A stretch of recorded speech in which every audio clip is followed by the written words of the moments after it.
C'est un vote à l'unanimité qui a sanctionné la présentation en plénière ce vendredi à l'hémicycle du rapport de la commission en charge des relations extérieures sur l'étude par la dite commission du projet de loi portant autorisation de ratification de la Convention des Nations Unies sur les immunités juridictionnelles. Une convention adoptée par l'Assemblée générale des Nations Unies en sa session annuelle du 2 décembre 2004 à New York aux États-Unis d'Amérique. Le document, riche d'un préambule en 6 parties et de 33 articles puis d'une annexe, définit l'immunité comme une notion du droit international fondée sur la légalité souveraine et sous-tend le principe en vertu duquel un État se soustrait à la juridiction d'un autre État. La Convention permet, entre autres, de trouver des solutions à la difficulté que les tribunaux nationaux éprouvent quand il s'agit de porter un litige impliquant un État devant les juridictions d'un autre État et de faire exécuter une décision à son encontre dans les mêmes conditions que pour un particulier. Je voudrais féliciter maintenant notre gouvernement à sortir les ratifications comme celle-ci pour enlever les goulots d'étranglement dans les relations de notre pays.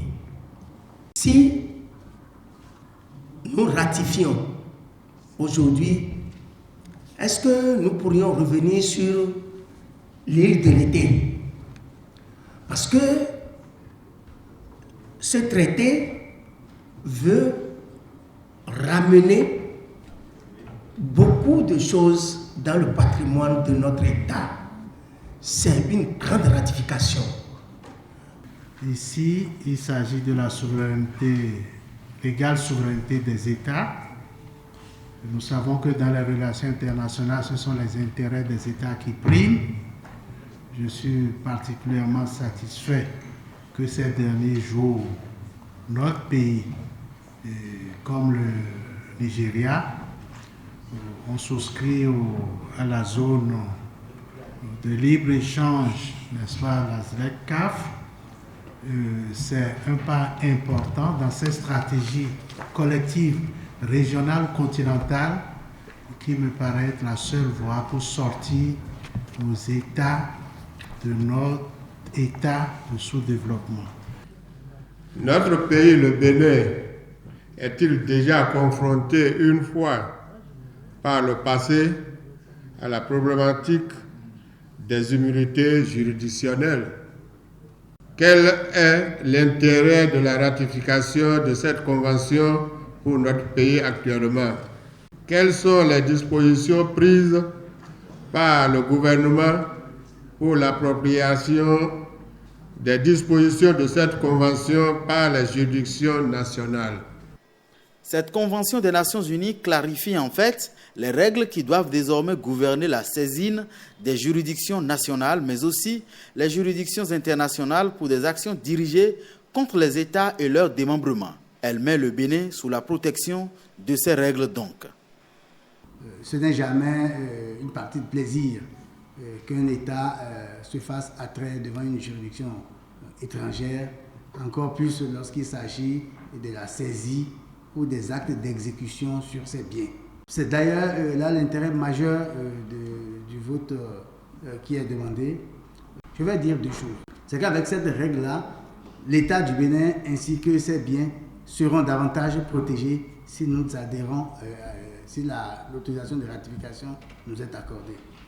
Deuxième chose, il n'y a pas de véritable péril pour ce qui concerne l'avenir des biens de l'État, notamment au détour de ces décisions arbitrales dont il est fait état ici.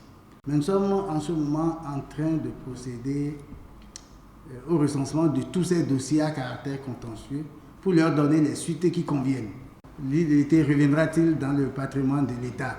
Même si on a le sentiment de n'avoir pas gagné entièrement ce procès-là, s'agissant d'une décision, nous sommes obligés de l'exécuter, de considérer que cette affaire-là est définitivement close. Il y va d'ailleurs de l'intérêt de notre pays pour les besoins de la paix dans la région et de l'établissement de bonnes relations de voisinage avec l'État du Niger.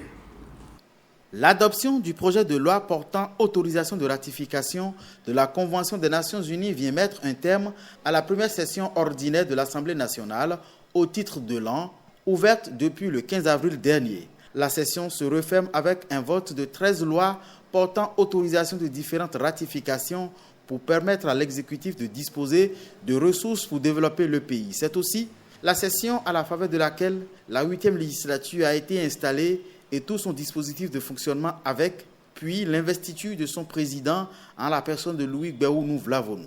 L'homme est rentré récemment de Moscou où il avait été invité à la conférence parlementaire Russie-Afrique, puis d'Abidjan en Côte d'Ivoire, après avoir pris part aux travaux de la 45e session annuelle de l'Assemblée parlementaire de la francophonie. Le clou des activités autres que la production législative à inscrire à l'actif de la première session ordinaire de l'Assemblée nationale pour 2019.